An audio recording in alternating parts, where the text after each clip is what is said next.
무엇을 보았습니까? 아, 영안이 열리셨네요. 아이고, 저는 뭐 못 볼까 싶어서 마스크를 써서.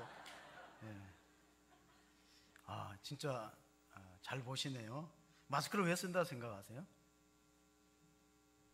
어떤 어린애가 병원을 갔는데, 유치원생이 병원을 갔는데 코로나 이전에 병원을 가니까 다 마스크를 안 쓰는데 의사 선생님들은 가운을 입고 마스크를 썼어요. 그래서 엄마한테 물어봤어요. 엄마, 저 의사 선생님은 왜 마스크를 써? 엄마가 그거는 선생님이 수술하다가 혹시 잘못되거나 실패해도 환자가 얼굴을 못 알아보기 위해서 쓰는 거야, 그래졌어요.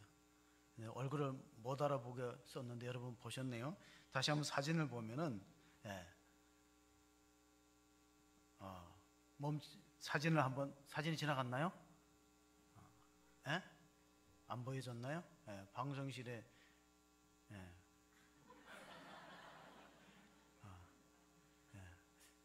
이날 그 국가조찬기도회 회장하고 많은 그 분들이 오셨어요. 왜냐하면은 코로나 시대 한국교회 앞으로 어떻게 세워갈 것이냐 중요한 주제거든요.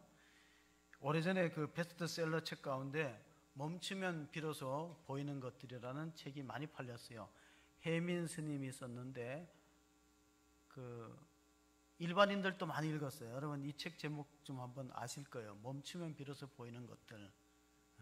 빨리 지나가면 못 보는 것들. 또 사진을 딱 찍어 놓으니까 혹시 또 영상으로 뉴스로 못 보신 분은 사진을 보면 보이잖아요. 안식일이 그와 같아요. 안식일은 멈추는 시간이에요. 안식일이 중요합니다.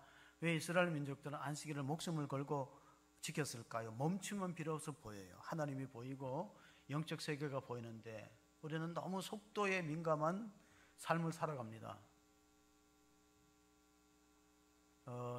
리더십의 권위자였던 존 맥스웰이 인생에서 중요한 것은 속도가 아니고 방향이라 그랬습니다. 빨리 간다고 승자가 되는 게 아니에요. 빨리 높은 자리에 올라가고 빨리 많은 부를 창출하고 그러다고 가장 정점 클라이맥스에서 급히 추락할 수도 있기 때문에 속도보다 중요한 게 방향이다. 마르바 던이라는 여성신학자는요, 안식일은 일을 안 하는 것뿐 아니라 걱정도 안 하는 거예요. 염려를 내려놓아야 돼요. 오늘 중요한 본문의 말씀 빌립보서 아무것도 염려하지 말라. 모든 일에 기도와 간구로 너희 구할 것을 감사함으로 하나님께 아뢰라. 그리고 항상 기뻐하라 주 안에서. 사실 이 시대가 참 기뻐하기가 어려운 시대입니다. 그날 이제 우리 한국교회 코로나 시대에 어떻게 세울 것이냐의 내용 가운데 이런 내용이 강의 도중에 나왔습니다. 우리가 온라인 예배로 전환되면서 큰 교회나 시설이 갖추어진 교회는 이제 온라인 영상으로 집에서 가정에서도 설교를 들을 수 있는데 저 농어촌이나 시골 도서벽지에는요 시설이 별로 없습니다. 물론 목사님이 열심히 연구해갖고 이 유튜브로 설교를 올려도 성도들이 나이 많고 할머니들이고 심지어는 아직도 폴더폰을 써요.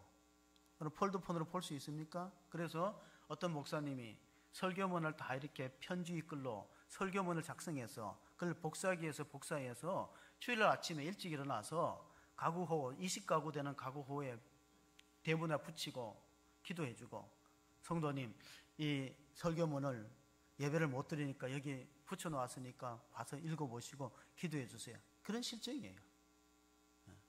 심각한데도 심각성을 우리가 모르면은 힘들어지죠. 사도 바울이 오늘 빌립보서를 썼는데 그때는 편지를 이 성경을 어떻게 써서 보냈을까요? 에바브로디도편에서 빌립보 교회에 보냈는데 사도 바울은 감옥 속에 있습니다. 그래서 우리가 성경 가운데 에베소서, 빌립보서 그리고 골로새서, 빌레몬서 네 권을 옥중서신으로 분류해요. 왜? 사도 바울이 로마 감옥에서 서기 62년, 63년경에 빌립보 교회 편지를 보냈어요. 빌립보 교회는 2차 선교 때 이 바울과 실라가 가서 매맞으면서 선교된 곳입니다. 그때도 감옥에 들어가서 귀신 들린 여종을 쫓아줬더니 관원이 고발해갖고 억울하게 감옥에 들어서 착고에 채우고 매를 맞았어요. 한밤중에 사도행전 16장에 한밤중에 바울과 실라가 기도하고 찬미하니 주변의 죄수들이 들었어요. 이때 기적이 일어났습니다. 옥토가 움직이고 착고가 풀어지고 메인 것들이 열리면서 간수가 칼을 뽑아 자결하려고 합니다. 자살하려고 합니다. 왜냐하면 로마의 법이 사형수가 달아나면 간수가 대신 죽어야 됩니다. 10년형을 받은 사람이 달아나면 그 간수가 10년형을 살아가는 게 로마의 법이에요. 그럴 때 바울과 실라가 죽지 말라. 우리가 도망가지 않고 여기 있다. 아무 죄수들도 달한 사람이 없다. 그럴 때 간수가 바울과 실라 앞에 무릎을 꿇고 고백합니다. 선생님, 우리가 어떻게 하면 구원 얻을 수 있습니까? 그때 중요한 말 해줬죠. 여러분 아시는 주 예수를 믿으십시오. 그리하면 너와 내 집이 구원받을 것이다. 예? 자, 빌립보 교회의 두 번째 개척 멤버가 된 사람은 간수의 가족이요. 첫 번째는 자주장서 루디아입니다. 성령께서 루디아의 마음을 열어서 예수를 믿게 해줬어요. 그리고 자기 집을 개척교회 장소로 내줬어요. 루디아가 엄청난 복을 받았을 거예요. 왜냐하면 옷감 장사, 지금 말하면 의류 사업을 했거든요. 그래 세워진 빌립보 교회가 잘 성장하는 줄 알았더니 교회 안에 갈등의 요소가 있어요. 유오디아와 순두기가 서로 예전도회 안에서 다툼이, 그런 소식을 들으면서 바울이 편지를 보냈는데 그 당시에는 편지를 인편으로 보냈습니다. 그리고 양피지나 두루마리에 써서 편지글을 보냈습니다. 그러면 여러 교회가 회람해서 돌려봅니다. 요한계시록에 보면 소아시아 7교회가 등장합니다. 그 뭐냐면 한 군데 편지를 보내면 거기서 읽고 에베소 교회에서 떨어진 또 골로새 교회, 또 라오디게아 교회, 이렇게 연결해서 보는 회람식 편지였습니다. 1장 8절 한번 읽어보겠습니다. 같이 읽습니다. 1장 8절 시작. 내가 예수 그리스도의 심장으로 너희 무리를 얼마나 사모하는지 하나님이 내 증인이시라. 그렇습니다. 바울은 빌립보 교회를 사랑했어요. 그래서 비대면 관계죠. 지금 컨택트가 안 되고 언택트. 바울은 로마 감옥에 갇혀 있고 빌립보 교인들은 편지를 읽으면서 사도 바울의 심정을 느낍니다. 지금 요즘에 생긴 언어 가운데 코로나 블루라는 말이 생겼어요. 코로나는 잘 아는 바이러스로 인한 전염병이고 블루는 뭐예요? 우울증이에요. 블루. 코로나로 인한 우울증이 심각하다는 거예요. 오늘 본문을 보면 항상 기뻐하라, 주 안에서 기뻐하라 그러는데 요즘 사람들이 웃는 사람 별로 없잖아요. 화장품도 잘 안 팔린대요. 잘 팔린다 그랬나요? 안 팔린다 그랬죠. 예. 디지털 기기는 잘 팔린대요. 왜냐하면 이제 비대면 되니까 디지털. 그래서 삼성전자가 예상했던 것보다 훨씬 많은 순이익을 남겼죠. 8조 원 이상 이익을 남겼던 보도가 됩니다. 자, 코로나 블루가 뭐냐? 광주 지역의 청소년들이 우울감과 무기력증을 호소해갖고 상담이 하루 100건 이상 올라와요. 자, 청소년들이 지금 입시 부담도 있는데 학교도 못 가요. 그런 것들이 우울증으로 연결됩니다. 지금 이 시대를 기원 전 기원 후로 나누는 게 아니라 이 시대는 지금 코로나 시대 이전하고 코로나 시대 이후가 완전히 삶의 양식이 달라졌다. 그걸 우리가 뭐라고 그러냐면 뉴 노멀이라고 불러요. 새로운 일상이다. 전혀 경험하지 못한 일상이다. 그래서 나타나는 것이 불안하고 불신의 풍조가 만연하고 불만이 있다. 삼불 시대가 되었어요. 불안하고 불신의 시대, 불만이 있는 시대다. 나타나는 5가지 현상, 사회학적 현상이 있는데 첫째는 직콕 문화가 늘었어요. 집에 콕 박혀있다. 직콕 문화. 그 다음에 각자 도생. 우리나라 가구 가운데 30%가 1인 가구라는 통계가 나와 있습니다. 자, 그 다음에 비대면하는 그런 문화, 각자 도생, 비대면 일상이 이어지고 또 하나는 이 집에 함께 있기 때문에 좋은 면도 있지만은 가족들이 함께 있는 시간이 있어서 좋은 면이 있지만은 안 좋은 면들이 생겼어요. 부정적인 면, 가정폭력과 이혼이 늘어났어요. 코로나 이후에 우울증과 공황장애와 불면증에 시달리는 사람들이 늘어나고 있어요. 그걸 코로나 블루라는 신조어를 만들게 되었습니다. 그리고 비대면 배타적인 사회가 되면 동시에 초법적인 국가가 출현할 수 있다는 겁니다. 강력하게 통제하는 국가가 나타납니다. 우리가 독일이 히틀러가 강력한 나라를 세우기 위해서 전쟁을 일으켰을 때 그때 반대했던 사람 중에 우리 보네포 목사가 있어요. 고백교회 목사가. 그가 한 유명한 말이 있는데 그건 뭐냐면 교회라는 것은 공동체로서 존재하는 그리스도의 현존이다. 그런 유명한 말을 했어요. 이 보네포 목사는 결국은 이제 그 독일에 의해서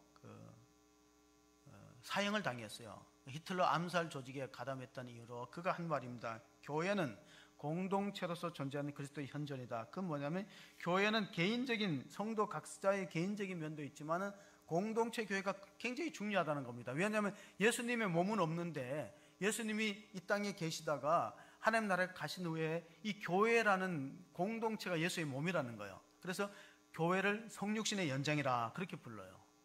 교회는 공동체성이 무너지면은 힘을 잃어버리는 것이죠. 우리가 모든 하는 것들 예배라든가 소그룹이나 이런 것들은 다 공동체성을 띠고 있어요.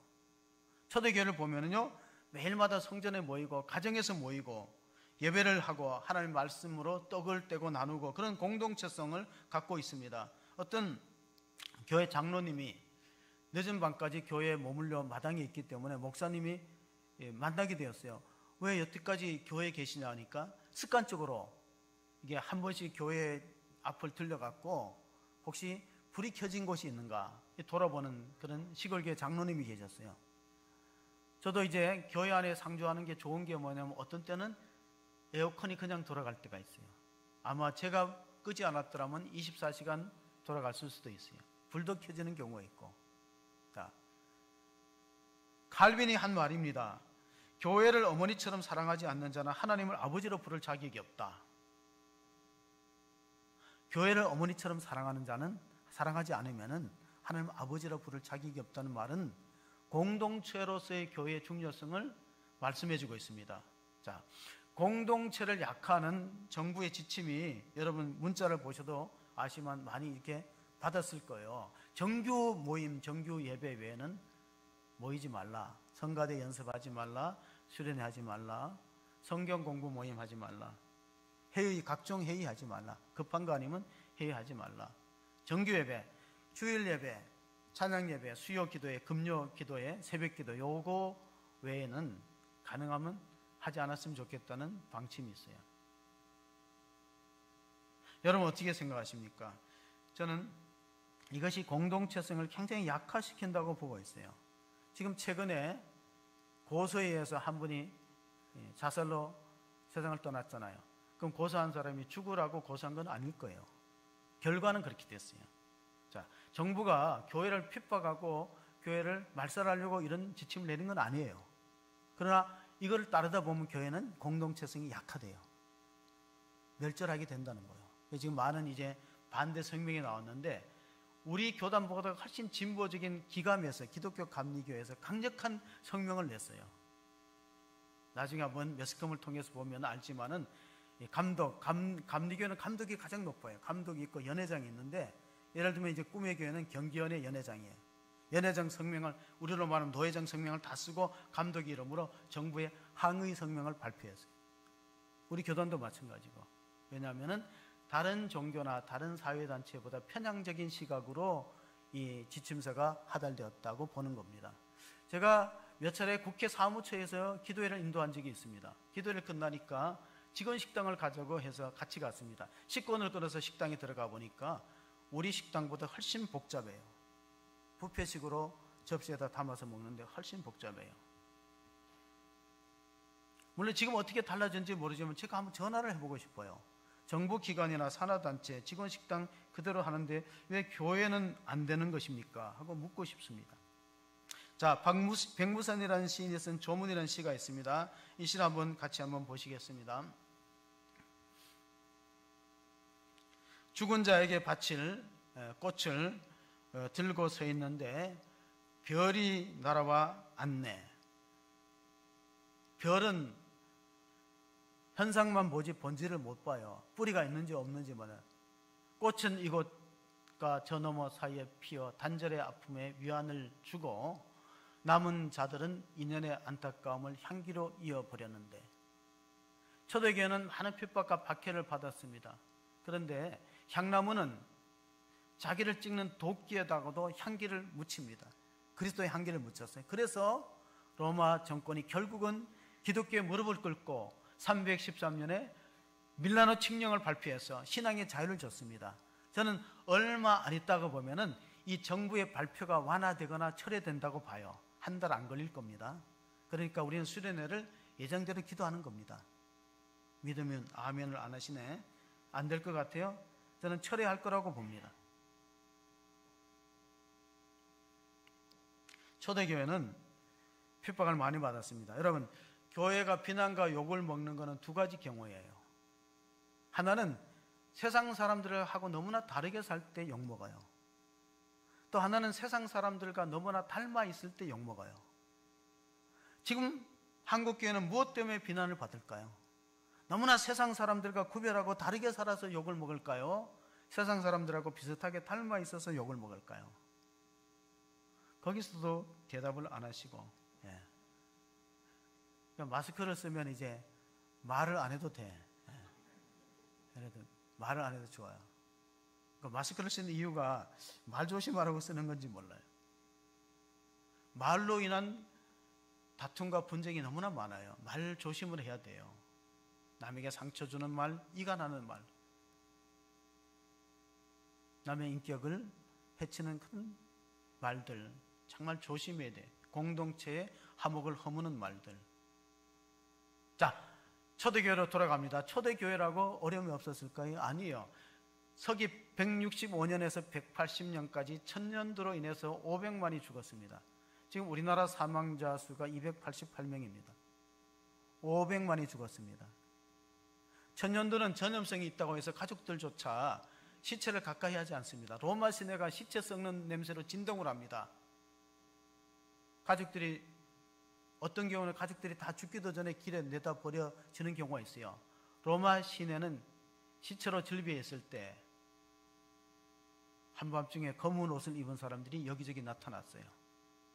시체를 묻기도 하고 태워줬어요. 한밤중에 검은 옷을 입은 사람들.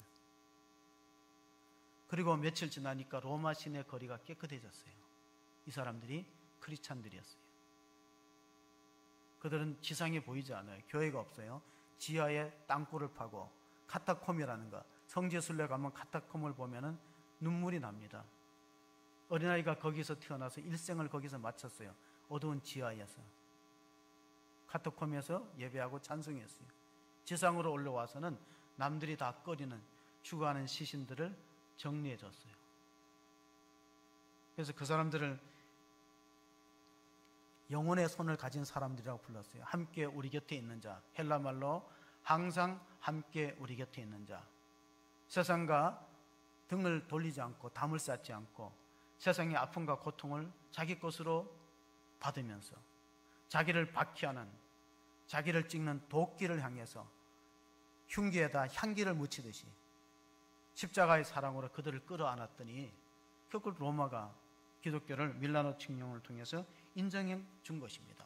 이것이 우리가 어떻게 위기를 극복해야 될 것인가를 잘 보여주고 있습니다. 오늘 빌립보서를 읽었는데 1장 23절, 24절을 같이 한번 읽어보겠습니다. 같이 읽습니다. 내가 그 둘 사이에 끼었으니 차라리 세상을 떠나서 그리스도와 함께 있는 것이 훨씬 더 좋은 일이라. 그렇게 하고 싶으나 내가 육신으로 있는 것이 너희를 위하여 더 유익하니라. 자, 엄마가 이런 말을 했대요. 야, 나는 빨리 천국 가고 싶은데 아이들이 어리고 아이들을 양육하고 돌봐야 되니까 내가 살아있는 거다 하면은 이 바울의 심정하고 똑같은 거예요. 바울은 지금 세상에 살고 싶지 않아요. 빨리 떠나서 천국 가서 주님과 함께 있고 싶습니다. 그러나 내가 살아있는 것은 빌립보 교회를 비롯해서 내가 개척한 교회 성도들이 잘 믿음으로 자라고 양육하기 위해서 내가 살아있다. 이런 사람이 무서울 게 있어요. 사도 바울은 부러울 게 없고 무서울 게 없는 사람이, 이 사람이 자유인이에요. 자유인이 되려면 두 가지를 극복해야 돼요. 돈 무서워하지 않고 죽는 거 안 무서워하면 자유인이 되는 거예요. 그렇지 않을까요? 사람들이 무서워하는 원인을 다 깊이, 병을 무서워해요. 또 가난을 무서워해요. 다 무서워하는 건 깊이 들어가면 두 가지밖에 없어요. 돈 무서워하지 않고 죽는 거 안 무서워하는 사람은 아무 사람 앞에도 떳떳해요. 올 테면 와봐라요. 덤비려면 덤벼보라는 거예요. 나는 나를 차라리 그냥 벌금 매기지 말고 감옥에다 가뒀으면 좋겠어. 너 왜 하라는 수칙을 안 지키고 했냐? 교회는 모든 무한 책임이 담임 목사한테 있어요. 담임 목사한테 모든 책임이 있는 거예요. 그러니까 여러분은 그냥 저만 믿고 열심히 나오시면 돼요. 네. 열심히 나오시면 돼요. 저를 잡아 가둬도 좋으네. 한 6개월, 1년간 감옥에 들어가 있어도 괜찮아. 감옥에 들어가서도 교회만 부흥되면 돼요. 자, 초대교인들은 왜 시체를 치웠을까? 그 사람들은 부활의 소망이 있기 때문에 안 믿는 사람보다 죽음 앞에 담대했어요. 교회가 핍박받는 건 두 가지예요. 세상 사람들과 완전히 다른 사고방식과 다르게 살면 핍박받아요. 저 인간들 별종이다. 세상 사람들과 비슷하게 살면 욕먹어요. 니들하고 내하고 다른 게 뭐 있느냐? 여러분은 어디에 속한다고 생각해요? 지금 한국교회가.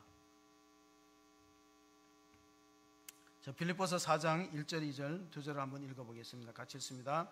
그러므로 나의 사랑하고 사모하는 형제들, 나의 기쁨이여 면류관인 자들아, 이같이 주 안에 서라.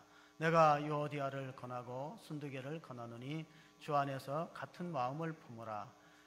여전도의 안에서 갈등이 있었어요. 유오디아도 지도자고 순두개도 지도자인데 다 귀중한 사람들이에요. 하나님 나라 생명책에 이름이 기록된 귀중한 사람들이니까 적을 잘 구분해야 돼요. 우리의 씨름은 혈과 육에 대한 것이 아니에요. 우리는 영적 싸움을 하는 거지 다른 사람을 누가 미워하거나 다른 사람을 비난하기 위해서 신앙생활을 하는 것은 결코 아닙니다. 우리는 정부의 방침을 참 존중해야 됩니다. 정부라고 해서 뭐 교회를 그냥 무작정 핍박하지는 않겠죠. 코로나가 확산되지 않는 걸 막기 위해서 하는 건데 지금 우리가 반대하고 주장을 철회하라고 청와대에 국민 요청을 넣는 이유는 편향적이에요. 너무 치우쳐 있다는 거예요. 공정하지 못하다는 거예요. 그것 때문에 그런 거죠. 자, 빌립보서 4장 3절을 읽어보겠습니다. 같이 읽습니다. 앞부터 참으로 나의 명예를 같이한 내게 구하노니 복음에 나와 함께 힘쓰던 저 여인들을 돕고 또한 클레멘드와 그 외에 나의 동력자들을 도우라. 그 이름들이 생명책에 있느니라. 누가복음 10장에 보면은 12제자와 70명의 전도대가 나가서 복음을 전할 때 예수의 이름으로 귀신이 쫓겨나는 걸 보고 감격해서 주님 앞에 전도 복을 합니다. 주여, 주의 이름으로 귀신이 쫓겨나고 뭐 큰 역사가 일어난다 그랬을 때 예수님이 이렇게 말씀했습니다. 귀신이 쫓겨나는 걸 기뻐하지 말고 너희 이름이 하나님 생명책에 기록된 것을 기뻐하라 그랬어요. 여러분의 이름이 하나님의 생명책에 기록될 수 있기를 바랍니다. 끝까지 견디는 자는 구원을 받으리라는 복음서의 말씀처럼 지금은 참으로 신앙을 지키기가 참 어려운 시대에 접어들었습니다. 믿음 생활한다는 게 쉽지 않아요. 어떤 경우에는 나가고 싶어도 자녀들이 교회 못 가게 하는 어르신들도 계십니다. 또한 어린아이를 가르치는 분들은 또 어린아이들한테 혹시 안 좋을까봐 예배를 마음 놓고 못 드리는 경우도 있습니다. 어쨌든 이 기쁨을 느끼기 어려운 시대에도 불구하고 그리스도인의 표지가 뭐냐? 여러분이 그리스도인이 되었다는 것은 얼굴이 곧 전도지예요. 얼굴이. 우리가 마스크를 다 써서 잘 못 보지만요, 얼굴에 기쁨이 없으면 참된 그리스도인이 아니라는 거예요. 독일의 프리드리 니체라는 무신론자가 왜 신을 죽었다는 엄청난 선언을 했을까요? 이유를 아셔야 돼요. 그 당시에 니체가 태어났던 때가 1900년도거든요. 1900년. 그 독일의 교회들이 예배가 아주 기쁨이 없었어요. 예배가 아주 무겁고 사람들의 얼굴에 기쁨이 없고 그냥 습관적으로 율법적으로 신앙생활을 합니다. 그러니까 어린 아이가, 루터가 머리가 괜찮은 아이니까 성장하면서 아, 신이 없구나. 하나님이 살아계시고 영생과 부활을 믿는다면, 천국 간다는 걸 믿는다면 사람들이 왜 저렇게 얼굴에 기쁨이 없을까? 정말 부활을 소망한다면, 내가 죽어도 주님과 함께 부활한다는 걸 확실하게 믿는다면 저 사람들이 왜 저렇게 살아갈까 하고 신은 죽었다는 엄청난 선언을 했습니다. 자, 사상이 얼마나 무섭냐면요, 그때 선언하고 우리 세계는 전쟁에 휩싸이게 됩니다. 1914년도 1차 세계대전, 1939년도 2차 세계대전, 수백만, 수천만 명의 목숨을 잃었습니다. 전쟁을 누가 일으켰나? 전쟁은 사람이 일으킵니다. 그 사람의 사상이 중요합니다. 무신론 사상, 신은 없다. 그러면 엄청나게 많은 사람이 희생이 되는 것이죠. 오늘 6절 7절을 한번 읽어보겠습니다. 본문의 6절 7절을 읽습니다. 아무것도 염려하지 말고 다만 모든 일에 기도와 간구로 너희 구할 것을 감사함으로 하나님께 아뢰라. 그리하면 모든 지각에 뛰어난 하나님의 평강이 그리스도 예수 안에서 너희 마음과 생각을 지키시리라.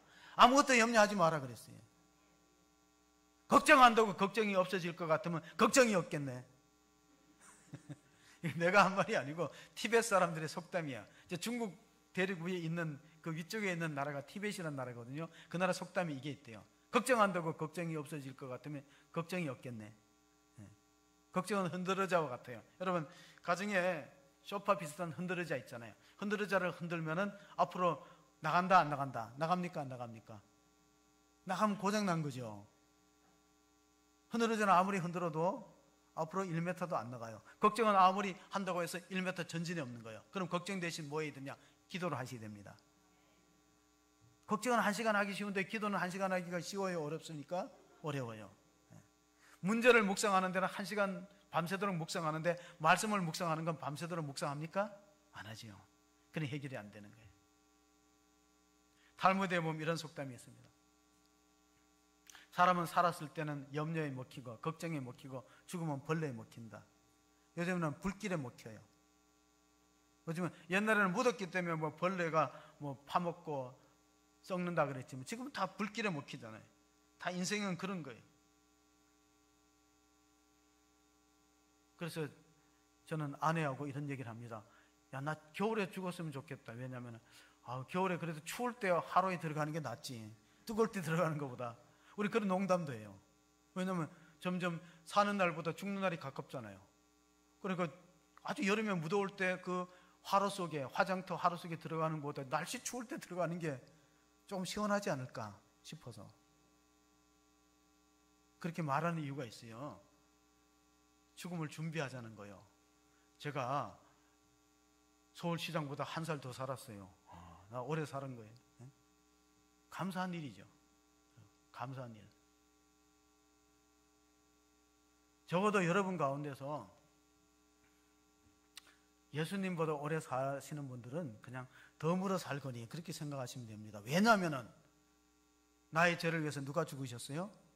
예수님 죽으셨잖아요. 내가 죽어야 될 자리에, 내가 하나님의 심판받고 저주받아야 될 자리에 예수님 매달려서 저주를 받으시고 죽으심으로 내가 죄를 용서받고 영생을 얻었잖아. 그러면 33살 넘는 분들은 다 좀 마음의 여유가 있었으면 좋겠어요. 그저 내일 죽어도 감사합니다. 옛날에 왕들은 그렇게 보약을 먹고 자기 몸을 가꾸고 좋은 거 다 먹었는데 평균 수명이 46세래요. 46세보다 더 많이 살은 분들은 왕보다 더 많이 사는 줄로 알고 감사할 수 있기를 바랍니다. 아멘 안 하시네. 그럼 100세까지 사세요. 말리지 않을 테니까. 건강을 위해서는 무엇을 관리해야 되나? 마음을 관리해야 돼요. 스트레스가 위장병, 심장병, 각종 암의 원인이 된다고 들어보셨죠? 건강을 관리하면 마음을 관리하셔야 돼요. 마음을 어떻게 관리하느냐? 잠언서 4장 23절 24절을 보시겠습니다. 모든 지킬 만한 것 중에 더욱 내 마음을 지키라. 생명의 근원이 이에서 남이니라. 구부러진 말을 내 입에서 버리며 삐뚤어진 말을 내 입술에서 멀리하라. 건강하려면 마음 관리하고 언어 관리 잘하면 돼요. 이 말 잘못해서 구설 시끄럽고 하면은 얼마나 힘들어요. 언어, 입술을 잘 관리하자. 무릇 지킬 만한 것보다 내 마음을 지키라. 생명의 근원이 이에서 난다. 마음 관리를 잘해야 돼요. 신앙생활을 한다는 것은 우리 마음이 주 안에 있다는 걸 확신하셔야 돼요. 주 안에. 오늘 계속해서 기뻐하는데 주 안에서 기뻐하잖아요. 사도 바울의 신학적 키워드가 in Christ입니다. 영어로 쓰면 그리스도 안에. 우리가 주 안에 있으면은 살롬을 찾는 거예요. 하나님이 주시는 평강을 맛보게 되는 겁니다. 죄는 살롬을 깨트려 버려요. 하나님과 우리 관계, 가족들 관계를 다 깨트려 버리고 성도의 관계를 깨트려 버려요. 이 깨트려서 등을 쥐고 불화하면 누가 좋아하면 마귀 사탄이 좋아요. 마귀는 죽이고 멸망시키고 도둑질하는 걸 좋아한다잖아요. 거짓의 아비가 되고. 그러므로 우리가 주 안에 있는 것을 잘 중요하게 생각하고 주 밖으로 벗어나지 않도록. 마귀는, 늑대는 어떤 목표물을 노리냐면요, 무리해서 이탈한 양을 노려요. 아무리 몸이 어리고 연약해도요, 모든 양 사이에 숨어있는 새끼 양은 노리지 않아요. 근데 홀로 시험 들어서 떨어지면 닭 삼켜버리죠. 누가 무리해서 떨어졌는가 하고 마귀는 두루 다니며 우는 사자처럼 삭힐 자를 찾는 이때, 아, 이 교회 안에 누가 무리와 공동체에서 떨어져 있구나, 노래해야지, 이렇게 되는 거예요. 우리가 안식일을 지킨다는 것은 내가 일만 쉬고 걱정만 쉬는 게 아니라 공동체와 연합해서 예배를 드리고, 또 하나 하나님을 만나고 그리스도 안에 있는 걸 확인하고, 더 나아가서는 내가 하나님 되려는 노력을 포기하셔야 돼요. 걱정이 왜 많냐면은 자기가 하나님 되니까 걱정이 많은 거예요. 어린아이가 걱정이 많아요? 어른이 걱정이 많아요? 말 안 하기로 작정했어요? 어린아이가 걱정이 많아요? 어른이 걱정이 많아요? 네, 어른은 자기가 하나님으로 착각하니까 걱정이 많아요. 애들은 다 의탁해버려요. 엄마가 알아서요, 선생님 알아서요, 걱정 없어요. 어린아이, 갓난아이는 걱정 없어요. 내가 하나님 되려는 노력을 포기해야 걱정 근심에서 벗어나요. 주님, 오늘 하루도 주님이 주시는 선물로 살았습니다. 감사합니다. 내일이 없어요. 내일 누가 보장하겠어요? 하루 감사한 거죠. 내일 살면 또 감사해서, 하나님 너무너무 감사합니다. 잘 때는 죽는 연습하고 깰 때는 부활 연습하면 돼요. 저는 그런 마음으로 살아요. 잘 때는 죽는구나, 내일 하나님 깨워주세요. 못 일어나면 끝나는 거지. 그러면 아침에 일어날 때 또 부활한 거예요. 아이고, 새로운 날을 주셨네. 하루하루 감사할 일이 있지. 하루 살면 엄청나게 감사하는 거예요.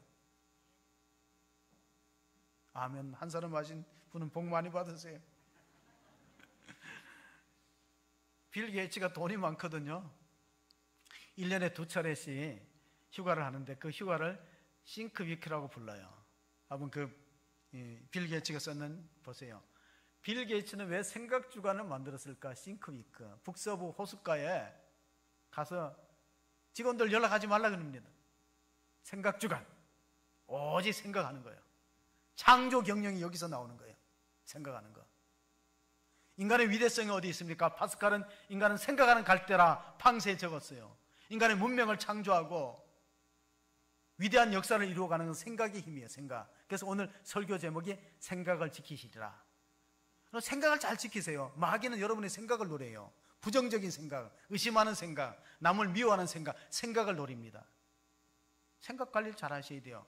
나쁜 생각이 있으면 주여 떨쳐버리시옵소서, 이렇게 해야 되는데 그걸 머리에다 둥지를 투게 하면 안 되는 거죠. 마틴 루터가 말했어요. 새가 머리 위로 지나가는 것을 막을 수 없다. 새가 머리 위에 둥지 트는 것은 너 책임이다. 우리가 이 성경을 한번 읽어봐야 돼요.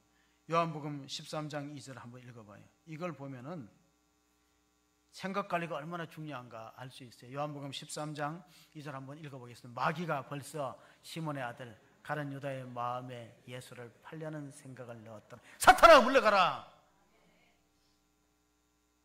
유다가 그랬으면 얼마나 좋겠어요. 새가 머리로 지나가는 것을 막을 수 없어요. 인간은 나쁜 생각, 안 좋은 생각 하게 돼 있어요. 저도 마찬가지예요. 그러나 그럴 때마다 예수의 이름으로 사탄아 물러가라 했으면은 비참한 종말, 자살하는 종말 안 하잖아요. 그 둥지를 트는 거예요. 나쁜 생각, 음란한 생각, 둥지를 틀어버려요. 그럼 생각하면 행동하게 되죠. 성공학자 사무엘 스마일즈의 말을 귀를 담아 보세요. 귀를 기울여 보세요. 생각을 심으세요. 행동을 거둡니다. 행동을 심으세요. 습관을 거둡니다. 습관을 심으세요. 성격을 거둡니다. 성격을 심으세요. 운명이 결정됩니다. 그럼 뭐에서 시작된 거예요? 생각만 잘해도 부자가 될 수 있다. 나폴레옹 힐이 말했어요. 나폴레옹 힐이 황금은 땅 속에 많이 묻혀 있는 게 아니라 생각 속에 많이 묻혀 있다. 그 빌 게이츠가 아이디어, 스티브 잡스가 아이디어로 돈 벌잖아요. 생각에 황금이 엄청나게 묻혀 있는데 이왕이면 돈 되는 생각, 생산적인 생각, 좋은 생각을 안 하고 자꾸 부정적인 생각, 믿음 없는 생각, 주의 뜻을 거스리는 생각, 스승을 배반하는 생각, 주님을 팔려는 생각, 왜 그런 생각이 자리 잡는 걸 허용을 해요? 사탄아 물러가라고 물리쳤더라면. 교회 화목을 도모하지 못하는 생각. 고린도후서 10장 5절에 보면요, 신앙이란 게 뭐냐? 고린도후서 10장 5절 한번 봅시다. 하나님을 아는 것을 대적하여 높아진 것을 다 무너뜨리고 모든 생각을 사로잡아 그리스도에게 복종하게 하니.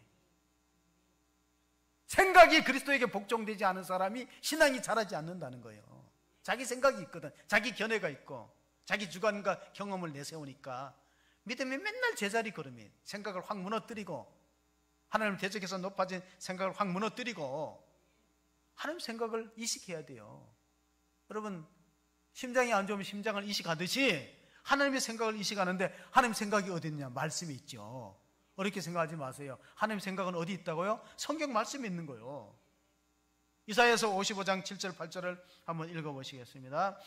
악인은 그의 길을 불의한 자는 그의 생각을 버리고 여호와께로 돌아오라. 그리하면 그가 긍휼히 여기시리라. 우리 하나님께로 돌아오라. 그가 너그럽게 용서하시리라. 이는 내 생각은 너희의 생각과 다르며 내 길은 너희의 길과 다름이니라. 여호와의 말씀이니라. 복 받는 사람은 생각이 다르다. 그렇게 보시면 돼요. 성공하는 사람은 생각이 달라요. 생각은 원인이고 현실은 결과입니다. 여러분의 현실은 과거 생각의 결과입니다. 그러면 제가 점치겠습니다. 여러분의 미래는 지금 어떻게 생각하는 거에 딸려 있습니다. 저의 미래 또한 그렇습니다. 내가 어떻게 생각하느냐에 따라서 미래가 결정되는 거예요. 생각은 씨앗이고 미래는 열매예요. 씨를 뿌린 거, 좋은 씨를 뿌리면 좋은 거 걸리겠죠. 부정적인 씨앗 뿌리면 부정적인 거 걸리겠죠. 그래서 사도 바울은 끝으로 8절 9절에 8가지 좋은 생각하라 그랬어요. 8가지. 끝으로 형제들아, 무엇이든지 참되며 무엇이든지 경건하며 무엇이든지 옳으며 무엇이든지 정결하며 무엇이든지 사랑받을 만하며 무엇이든지 칭찬받을 만하며 무슨 덕이 있든지 무슨 기름이 있든지 이것들을 생각하라. 너희는 내게 배우고 받고 듣고 본바를 행하라. 그러면 평강의 하나님이 너희와 함께 계시리라. 자, 듣고 본바를 행해야 돼요. 실천해야 돼요. 그래야지 살롬이 주어집니다. 어떤 사람은 생각만 하고 행동으로 안 옮겨요. 그럼 열매가 없습니다. 플랜을 세우고 성공하는 사람은 3P가 있는데, 첫째 플랜, 계획을 세우고, 두 번째 기도하고 프레어, 기도하고, 세 번째 프랙티스, 실천해야 됩니다. 자, 정리합니다. 하나님의 뜻을 잘 계획 세우고 말씀을 따라서 플랜, 계획을 세우고 그리고 그것을 위해서 기도하고 이루어지도록 기도하고 나중에 실천해야 되죠. 불교는 교리가 사성제 8정도라고 합니다. 불교 교리를 보면은 사성제가 있어요.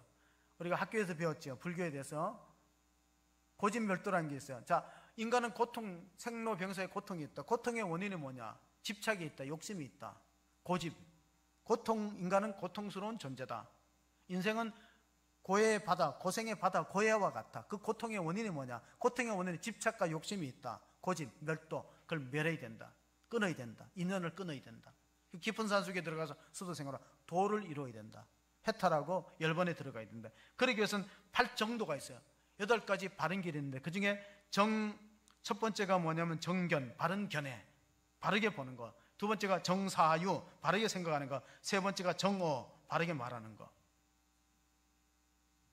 하나님 우리를 바른 존재로 지었는데 인간이 자꾸 악한 생각을 합니다. 창세기 6장 5절에 보면 하나님이 사람 지은 걸 후회하시고 물로 세상을 심판하려고 노아 시대에 결심했습니다. 그건 뭐냐? 같이 읽어봅니다. 여호와께서 사람의 죄악이 세상에 가득한가 그의 마음으로 생각하는 모든 계획이 항상 악할 뿐임을 보시고 인종 청소를 해서 물로 홍수로 다 실어버렸어요. 지금 이 지구촌이 상당히 위기에 몰려 있는데 요한계시록을 보면요, 나중에는 인구의 3분의 1이 죽는 재앙이 있대요. 전쟁이든지 온역이든지.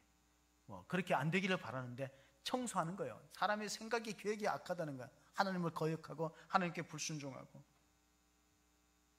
참 감사한 게 있어요. 제가 참 감사한 게 뭐냐면은 우리가 새생명 축제 부흥회가 화요일 끝났는데 수요일 날 부흥회 하지 말래요. 얼마나 감사해요. 부흥회 딱 끝나니까 그 다음날 부흥회나 수련회 하지 말라고 발표하더라고. 감사했어요. 또 부흥회나 수련회만 하지 않는 게 아니라 식사도 하지 말라고 그랬어요. 바울 시대에도 이 먹는 문제 때문에 갈등이 교회 안에 있었어요. 그러니까 이게 빨리 또 오잖아요. 정부에서 또 보내는 거예요. 장로님 정부에서 보냈어요? 안전시에서 왔어요? 예. 그냥 한 개로 듣고 한 개로 흘리세요. 자, 고린도서 14장 3절 한번 읽어보겠습니다. 그러나 예언하는 자는 사람에게 말하고 덕을 세우고 권면하는 자는 위로하는 것이요. 고린도서에 보면 이런 말씀이 있어요. 먹는 자는 먹지 않는 사람에 대해서 비난하지 말라. 그리고 먹지 않는 사람은 먹는 사람에 대해서 불편한 감정을 갖지 말라 그랬어요. 그게 뭐냐면은 우상의 제물에 가는 거예요. 고린도 교회 안에도 갈등이 있었어요. 자, 우상의 제물을 우리가 식사 시간에 먹어야 되느냐 안 먹어야 되느냐 각기 믿음대로 하고 결국은 우리가 하나님 앞에 다 서게 되어 있습니다. 누구도 심판자가 될 수 없어요. 우리는 율법을 준행하는 사람이지 각자가 목회자까지도 율법을 가지고 남을 판단할 수 있는 위치에 있지는 않습니다. 백선엽 장군이 세상을 떠났는데 백선엽 장군이 한 말이 있어요. 위기일 때일수록 원칙으로 돌아가라. 그리고 내가 앞장서서 싸우는데 내가 뒤로 후퇴하면 나를 쏘라 그랬어요. 리더의 자세죠. 자, 우리가 사사기를 읽어보면요, 사사기 시대에는 왜 혼란이 많았냐면은 사사기 시대에는 왕이 없어요. 각자 자기 소견에 옳은 대로 했어요. 그러므로 나라가 혼란에 쌓였다는 걸 우리가 아시고 한번 잠언서를 읽어보겠습니다. 잠언서 23장 7절을 읽어보겠습니다. 대저 그 사람의 생각이 어떠하면 그 유인도 그러한즉 그가 내게 먹고 마시라 할지라도 그의 마음은 너와 함께 하지 아니함이라 그랬습니다. 먹고 마시는 문제 때문에 시험에 빠져서는 안 되고 그것이 비난의 요소가 되어서는 안 될 것입니다. 사람은 그가 어떻게 생각하느냐가 그 사람을 결정합니다. 초대교회는 이 복음 전파에 대해서 많은 핍박과 반대가 있었기 때문에 결국 베드로와 요한이 이렇게 결정을 했어요. 이 리더의 결정이 참 중요합니다. 베드로와 요한이 그때 당시에 핍박 가운데 있고 감옥에 가고 매도 맞고 심지어 목숨도 잃어요. 이때 지도자가 잘못 결정해버리면은 교회가 혼란에 휩싸입니다. 그래서 이렇게 결정했습니다. 사도행전 4장 18절 19절을 읽어보시면은 그들을 불러 경고하여 도무지 예수의 이름으로 말하지도 말고 가르치도 말라 하니 베드로와 요한이 대답하여 이르되 하나님 앞에서 너희의 말을 듣는 것이 하나님의 말씀을 듣는 것보다 옳은가 판단하라 이렇게 대답했어요. 물론 그때 당시도 로마 당국의 말을 듣고 그 경고에 따라서 예배 안 드린 사람이 있었을 거예요. 그리고 베드로와 요한의 말을 듣고 당국의 말을 안 듣고 예배 드리고 복음 전도한 사람이 있었을 거예요. 그건 본인의 선택이지. 그리고 책임은 각자 알아서 지는 거예요. 이런 문제에 대해서는 서로 의논하거나 회의할 게 없는 거예요. 베드로와 요한이 대답하여 이르되 하나님 앞에서 너희 말 듣는 게 당국의 말 듣는 게 옳으냐 하나님 말씀 드리는 게 옳으냐 각자 알아서 판단하고 이 당시에도 로마 당국의 말 듣는 사람 상당히 많을 거예요. 그럼 역사가 심판하는 거죠. 누가 바르게 했는지. 그 각자가 하나님 앞에 서서 대답을 해야 될 문제라고 봅니다. 어떻게 대답을 해야 될 것이냐가 이제 마지막으로 읽을 성경입니다. 마지막으로 읽을 성경은 고린도 후서 5장 7절에서 10절입니다. 같이 마지막 성경을 읽어보겠습니다. 이는 우리가 믿음으로 행하고 보는 것으로 행하지 아니함이로라. 우리가 담대하여 원하는 바는 차라리 몸을 떠나 주와 함께 있는 그것이라. 그런즉 우리는 몸으로 있든지 떠나든지 주를 기쁘시게 하는 자가 되기를 힘쓰노라. 이는 우리가 다 반드시 그리스도의 심판대 앞에 나타나게 되어 각각 선악간에 그 몸으로 행한 것을 따라 받으려 함이라. 아멘. 궁극적인 심판은 하나님이 하시는 것이 세상이 하는 건 아닙니다. 그리고 성도는 하나님 말씀에 순종하는 성도가 돼야지 세상에 떠도는 이야기에 귀를 기울이는 사람이 되면 계속 흔들릴 수밖에 없어요. 세상의 방침이나 정보는 계속 바뀌어지는 거고 뉴스가 얼마나 빠르게 바뀝니까? 그럼 흔들리지 않는 말씀에 굳건하게 서서 우리가 누구의 말을 들을 것이냐? 우리는 생명의 원천이 되시고 기쁨의 근원 되시고 우리를 구원에 이끌어 가시는 하나님의 말씀에 귀를 기울이는 복된 성도가 다 되시기를 주의 이름으로 축복합니다. 아멘. 하나님 아버지 감사합니다. 참으로 어렵고 혼란한 시대에 성도들이 놓여 있습니다. 이리 가야 될지 저리 가야 될지 갈등이 있습니다. 그러나 하나님 우리를 선택하시고 우리를 부르시는 주님의 말씀에 귀를 기울입니다. 주 안에서 항상 기뻐하라. 아무것도 염려하지 말라. 모든 일에 기도와 간구로 너희 구할 것을 감사함으로 하나님께 아뢰면 모든 지각에 뛰어난 하나님의 평강이 그리스도 예수 안에서 우리 마음과 생각을 지키시리라고 약속해 주었습니다. 교회를 지키시리라고 약속해 주었습니다. 하나님, 교회는 공동체로서 존재하고 또 신앙의 결단은 각자 개인의 몫입니다. 그리고 우리 각각 한 사람씩 한 사람씩 그리스도의 심판대 앞에서 몸으로 행한 것을 따라받는 날이 올 것입니다. 그때 착하고 충성된 종이라 인정받는 모든 성도가 되게 하시고 허중한 교회 공동체가 하나님 앞에 영광 돌리고 쓰임받는 아름다운 축복이 있도록 인도하여 주시옵소서. 우리 구주 예수 그리스도 이름으로 기도합나이다. 아멘.